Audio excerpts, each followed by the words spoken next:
जय हिंद, जय Bharat and welcome to Dave talks. This is Aadi Chint. कल बड़ा जोर से जवाब दिया भारत ने अमेरिका को भी और चाइना को भी एक साथ, एक गोली दो निशाने। एमईए की कल ब्रीफिंग में कल जो जवाब दिए गए अमेरिका और चाइना को उनके लेटेस्ट टैक्टिक्स के ऊपर, उसके उसको थोड़ा-सा मैं आपके साथ डिस्कस करना चाहता हूँ। सबसे पहले लेते हैं चाइना, थोड़ा-सा छोटा है बट अमेरिका ज़्यादा बड़ा है, तो सबसे पहले चाइना को खत्म करते हैं। कल चाइना को बड़ा क्लियरली बोला गया कि देखिए साहब, जो आप ये फिलीपींस के अंदर कर रहे हैं, ये ठीक नहीं है और we oppose this destabilization action. जो आप बार-बार, बार-बार फिलीपींस के साथ बहुत एग्रेसिव बिहेवियर कर रहे हैं और कहीं न कहीं हमको ये दिख रहा है कि साहब आप तो हाथापाई में करने को आप आए। देखिए, ये फिलीपींस में हुआ क्या था? हुआ ये था कि जब भी ये जो अमेरिका के जो सीनियर ये लोग जो कांग्रेस पीपल वाले आए थे, तिब्बत के दलाई लामा से मिलने के लिए, तो धर्मशाला में आए थे। उसके बाद चाइना का रिस्पॉन्स एकदम वेस्ट की तरफ ज़्यादा था। ये मैंने आपके साथ डिस्कस करा कि भारत की तरफ बहुत कम था। चाइना को एस्केलेट करना था ये सिचुएशन, तो चाइना अपने गुंडों को भेज के फिलीपींस वालों की शिप के ऊपर अटैक किया। As a matter of fact उनकी 2 बोट्स चुराई, उनके वेपन्स चुराए, हाथ-पैर में बहुत गंदी तरह से अटैक किया, 2-3 फिलीपीन सोल्जर्स की उँगलियाँ तक काट दी। बहुत ही एग्रेसिव एक्शन था वहाँ पर। कहीं न कहीं फिलीपींस ने उसको गलवान बोला है साउथ चाइना सी का। फिलीपींस ने तो यहाँ तक बोला कि भई हम सबको भारत से सीखना चाहिए किस तरह से चाइना की तरफ खड़ा होते हैं और किस तरह से चाइना को पुश बैक करते हैं, क्योंकि काश हमने भी वही पुश बैक किया होता जो भारत ने किया था। तो ये हुआ था और भारत ने बड़ा स्ट्रॉन्ग स्टेटमेंट दिया है कि भई we oppose this destabilization action जो आप कर रहे हो एंड वी डोंट लाइक ये जो अग्रेसिव एक्शन जो आप कर रहे हो साउथ चाइना सी में, this is not alright and we absolutely do not support it. दूसरा, अगर आप देखें, ये तिब्बत के बाद जो चाइनीज़ एम्बेसडर हैं, उनके तेवर थोड़े बदल गए हैं। पहले जब वो आए थे यहाँ पर काफ़ी थोड़ा-सा हार्ड स्टैंड लेने की कोशिश कर रहे थे। उन्होंने कहीं न कहीं एक तो ट्वीट भी किया था कि साहब भारत में चाइनीज़ गाड़ियाँ नहीं होती, अमेरिकन गाड़ियाँ हैं, कोरियन गाड़ियाँ हैं, सब गाड़ियाँ हैं लेकिन चाइनीज़ गाड़ियाँ नहीं होती। What is this? ये वो टू-टाँ करने की का बात की थी। तिब्बत का इश्यू होने के बाद वो जाके मिले कम्युनिस्ट पार्टी के हमारे लोगों से, सीताराम येचुरी और इन लोगों से मिले, ताकि एक मैसेजिंग कर सकें। बट कम्युनिस्ट पार्टी का भारत के अंदर अस्तित्व एकदम ज़ीरो है, तो उनका वो भी फ्लैट पड़ गया। कहीं न कहीं उसके बाद गए वो जयशंकर जी से एक बायलैटरल मीटिंग करने के लिए, वो नए आए थे तो मिलने गए थे। उसके ऊपर लोगों ने सवाल पूछा कि जी कुछ कुछ आगे हुआ? मैंने बोला नहीं, नहीं कुछ नहीं है, ऐसे ही मिलने आए थे, क्या प्रॉब्लम है? तो वहाँ पर भी आपने जो उसके एफर्ट्स हैं उसके ऊपर पानी फेर दिया। यहाँ तक सुनने में आ रहा है भई चाइनीज़ एम्बेसडर के बड़े सारे पब्लिक एंगेजमेंट्स उसने लगे हुए हैं। पॉलिटिशियन से मिलेंगे, थिंक टैंक्स में जाएँगे, काफ़ी एक पब्लिक रिसेप्शन करने की बात करें तो उनकी तरफ से they are trying to make an outreach कि भाई ये तिब्बत का चीज़ मत करो, मत करो, मत करो, मत करो, लेट्स फिगर इट आउट। हम लोग आपस में थोड़ा-सा कुछ कर लेते हैं, ये कर लेते हैं। इनकी मैसेजिंग तो ये है, हमारी मैसेजिंग ये है, या ओके नोटेड। बट आप तिब्बत की तरफ देखो अभी होता है क्या? क्योंकि भारत की गेम अभी शुरू हुई है and this game will only build up as the time comes.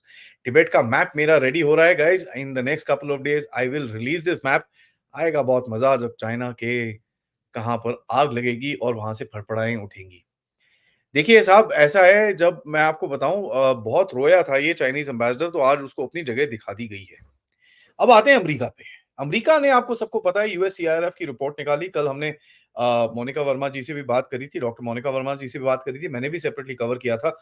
But अभी इसका आया है करारा जवाब। ये जवाब बड़ा इंटरेस्टिंग है क्योंकि भारत ने बोला है कि साहब this report lakhs understanding of the social fabric of Bharat. आप लोगों को पता ही नहीं है भारत है क्या, चूं-चूड़ाएं करते रहते हो फालतू में। आपकी कमेंट्री सुन के ना हम भी परेशान हो रखे हैं। We don't care what is written in the report. We care that you don't understand anything and still you write these particular reports. उसके बाद उन्होंने बोला कि भाई this report is deeply biased and सबसे इंपॉर्टेंट चीज जो बोली, इंपॉर्टेंट मतलब ये होती है ना करारा थप्पड़, कि साहब आप तो वोट बैंक पॉलिटिक्स खेल रहे हो भारत के अंदर, ये ठीक बात नहीं है। और हमको पता है कि आपका एक्सरसाइज ये है टू हैव इलेक्शन इंटरफेरेंस। ये बड़ी क्लियरली चीज कल अमेरिका को बोल दी गई है कि साहब जरा ठंडे हो जाओ, we know what is happening and we know how to deal with it also. चीजें ऑलरेडी स्टार्ट हो रखी हैं, क्रैकडाउन के ऊपर मैंने आपको बताया है और इसके ऊपर और भी कुछ चीजें हुई हैं, उसके ऊपर मैं एक और अपडेट आपके साथ करूंगा। एक्साइज जो पूरी एक ये डेटा कलेक्शन एक्साइज है, उसी को लात मारते हुए भारत ने बोला कि साहब this exercise is misrepresentation of facts and as a matter of fact आप जैसे जिस तरह से ये डेटा कलेक्ट करते हो, it is to justify a preconceived notion, मतलब आपके दिमाग में एक चीज़ फितूर बैठा हुआ है, आप उसी को जस्टिफाई करने के लिए उस तरह का डेटा आप भारत से कलेक्ट करते हो। तो ये दिस टेल्स अस कि आपका जो नज़रिया है वो ही बायस है। यहाँ तक बोला कि साहब आप तो ऐसे-ऐसे कमेंट मारते हो कि हमारी कॉन्स्टिट्यूशन ही गलत है। क्या बात है! हमारे पास अपनी कॉन्स्टिट्यूशन है, हमारे अपने लॉज़ हैं और जो भी चीज़ें हो रही हैं are according to the laws. तो ये क्या है? What is this game that you play? यहाँ तक कि बोला गया कि साहब आपकी जो ये चीज़ें हैं, आप बोलते हो भई यूसीसी नहीं आना चाहिए, सीएए नहीं होना चाहिए। ये चीज़ें तो ना तक parliament but constitutional parliament but the supreme court is also ratified. तो आप क्या बोल रहे हो कि हमारा सुप्रीम कोर्ट भी खराब है? तो कहीं न कहीं भारत ने जो अपनी इंस्टीट्यूशंस के ऊपर एक अटैक करने की कोशिश करी है, उसको पुशबैक बहुत ज़ोर से करा है। कहीं और उसके बाद बोला कि देखिए साहब ऐसा है आप हमारे को क्वेश्चन करते हो इन चीज़ों के बारे में, ठीक है? आप हमारे को क्वेश्चन करते हो कि सीएए नहीं होना चाहिए, यूसीसी नहीं होना चाहिए, वैसे आपके देश में खुद यूसीसी है। आप हमको क्वेश्चन करते हो कि आप हमारी जो एनजीओज़ हैं उसकी फंडिंग क्यों बंद कर रहे हो? For example the centre of policy research, जिससे इनको बहुत दर्द हुआ है, क्योंकि सेंटर ऑफ पॉलिसी रिसर्च का दर्द आपको मणिपुर में दिख रहा है। काफ़ी लोग इसको कम्युनल ये वो देखिए वो तो ग्राउंड की जो इश्यूज़ हैं, बट जो बैक एंड में पैसा फेंका गया है उसके अंदर जो एक आग लगाई गई was done when this particular think tanks foreign exchange का जो लाइसेंस था उसको कैंसल किया गया था। देखिए साहब 2-3 दिन पहले मैंने एक शो करा था जिसको मैंने पूरी तरह से इस चीज़ को एक्सपोज़ किया था कि किस तरह से ये गेम खेला जा रहा है और मणिपुर में किस चीज़ के ऊपर लड़ाई हो रही है। गाइज़ ये कोई कुकी लैंड, पुकी लैंड कुछ नहीं है। ये है लड़ाई रिसोर्सेज़ की। और अगर आपको पता करना है वो क्या लड़ाई है, प्लीज़ वो वाला शो ज़रूर देखिएगा। मैं उसका लिंक डिस्क्रिप्शन में डाल दूँगा आपके लिए ताकि आप वो ज़रूर देख सकें। वीकेंड है, पक्का से 1 घंटा निकालिए, वो शो देखिए, आपको समझ में आएगा एक्चुअली में भारत में, पंजाब में और मणिपुर में हो क्या रहा है। तो उसके ऊपर पूरी तरह से पुशबैक किया गया। उन्होंने बोला कि साहब आप तो खुद अपने कंट्री के अंदर फॉरेन इन्फ्लो आने के लिए बहुत सारे आपने गार्डरेल लगा रखे हैं और यहाँ तक कि भारत के लॉ से ज़्यादा स्ट्रिंजेंट हैं। आप क्या हमको बोलते हो सर? आप क्या बोलते हो हमको?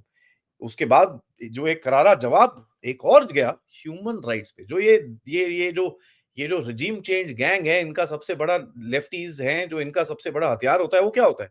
ह्यूमन राइट्स, फ्रीडम, डेमोक्रेसी, उसके ऊपर भी जवाब दिया गया। बोला कि साहब 2023 से हम तो आपके साथ ह्यूमन राइट्स के बारे में कितना कुछ बोल रहे हैं। हमने तो बताया कि साहब हमारे सिटिज़न्स के साथ हेट क्राइम्स हो रहे हैं, रेशियल अटैक्स हो रहे हैं, यहाँ तक कि मर्डर्स भी हुए हैं। यहाँ तक कि हमने बताया कि साहब हमारे ऑफिसर्स को, हमारे डिप्लोमैट्स को टारगेट किया गया है। यहाँ तक भी बोला कि साहब हमारे जो रिलिजियस हमारे कनेक्टेड हिंदू ऑर्गनाइजेशंस हैं या जो रिलिजियस प्लेसेस ऑफ वर्शिप है, उसपे भी अटैक किया गया, तो आप हमको क्या ये चीज़ बता रहे हो?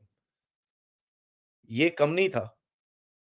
एक और स्टेटमेंट दिया जहाँ पर लिटरली मैं तो देख के हैरान हो गया कि ये चीज़ एक्चुअली में बोली गई। क्लियरली एक जो चीज़ बोली गई कि आप लोग पॉलिटिकल स्पेस देते हो to violent extremists and advocates of terrorism. West को क्लियरली बोला गया जो चीज़ हम पाकिस्तान को इतने टाइम से बोलते हैं, यहाँ पर एक क्लैरिटी से बड़ा क्लियरली बोला गया कि साहब आप पॉलिटिकल स्पेस देते हो जो एक्सट्रीमिस्ट लोग हैं और जो टेररिस्ट एक्टिविटीज़ के अंदर इन्वॉल्व्ड हैं। I don't think it this can be a bigger slap to the West and trust you me western policy makers को अगर कुछ अकल है वो नहीं है, वैसे तो दिख ही रहा है। कल आपने बाइडेन ट्रम्प का डिबेट देख ही लिया होगा, गोल्फ के ऊपर डिसाइड हुआ है कौन अगला प्रेसिडेंट बनेगा और ये एक ऐसा कंट्री है जहां पर 2 प्रेसिडेंट जब एक डिबेट के लिए जाते हैं, एक दूसरे को बोलते हैं भैया तू ड्रग टेस्ट करा, भैया तू ड्रग टेस्ट करा। जिस कंट्री के अंदर इलेक्शन डिसाइड करने के लिए सुप्रीम कोर्ट में जाना पड़ता है, जिस कंट्री के अंदर एक डिबेट से पहले प्रेसिडेंट्स की इलेक्शन प्रेसिडेंट्स का ड्रग टेस्ट होने की बात होती है, वो कंट्री आज हमको लेक्चर दे रहा है। बट उसका भी जवाब भारत पहले ये सब ना जवाब देता नहीं था। अब जरा आया है फ्रंट फुट पे बैटिंग करने के लिए और ये चीज़ मेरे को बहुत पसंद है। उसके बाद क्या हुआ? अब देखिए पिछले 2-3 हफ्ते से पाकिस्तान भी एक नैरेटिव बना रहा है कि भारत में एफएटीएफ का हम ग्रे लिस्ट में डलवाएँगे। हम एक डॉज़ियर बनाएँगे, हम ये करेंगे, हम वो करेंगे, सब कुछ कर लिया उन्होंने। जून 26 से 28 तक, ठीक है? 26 से 28 तक भारत में एफएटीएफ का ऑडिट चल रहा था। ठीक है जी।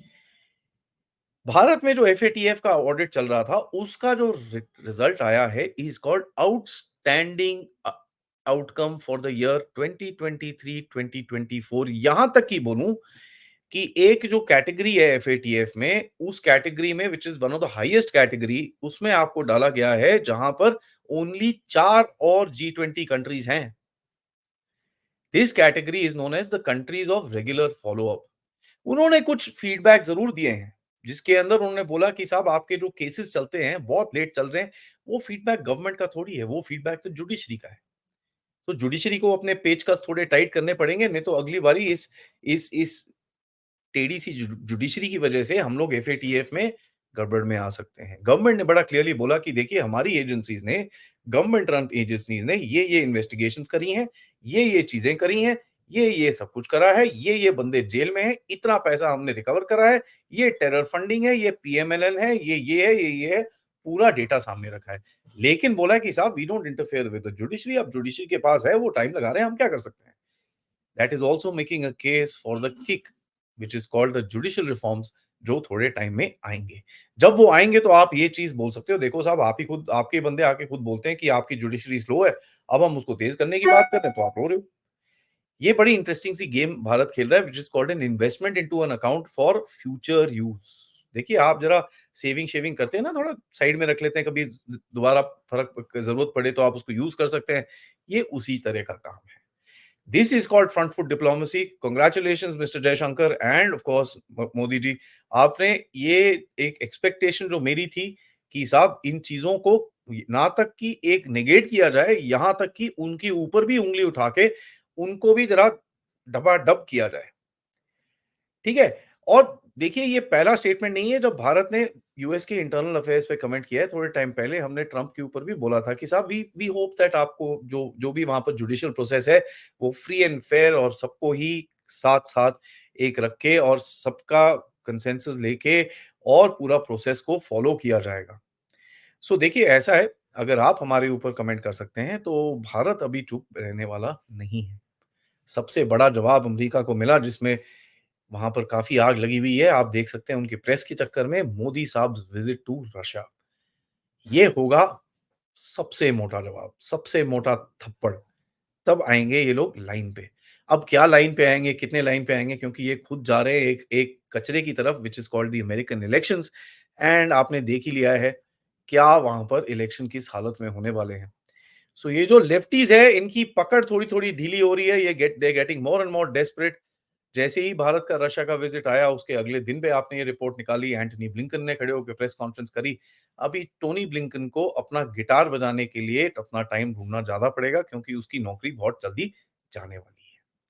इसी नोट में गाइस ये वीडियो को लाइक ज़रूर करिएगा, सब्सक्राइब करिएगा चैनल को, और भारत माता की जय ज़रूर कमेंट करिएगा, क्योंकि बड़ा अच्छा लगा भारत का हार्ड जवाब सुन के अमेरिका और चाइना की तरफ। आज दोपहर में मिलेंगे जनरल नारायण के साथ, जो इस सिचुएशन और थोड़ी और जियोपॉलिटिक्स पे हम बात करेंगे। सो प्लीज़ 3:15 बजे हमको इस चैनल पे ज़रूर मिलिएगा। आप इस चैनल की तरफ कंट्रीब्यूट कर सकते हैं यूजिंग द क्यूआर कोड, या फिर पेपैल, या फिर सुपर स्टिकर, सुपर चैट्स, या मेंबर्स बन के भी आप कंट्रीब्यूट कर सकते हैं। Thank you so much. दोपहर में मिलते हैं। जय हिंद, जय भारत।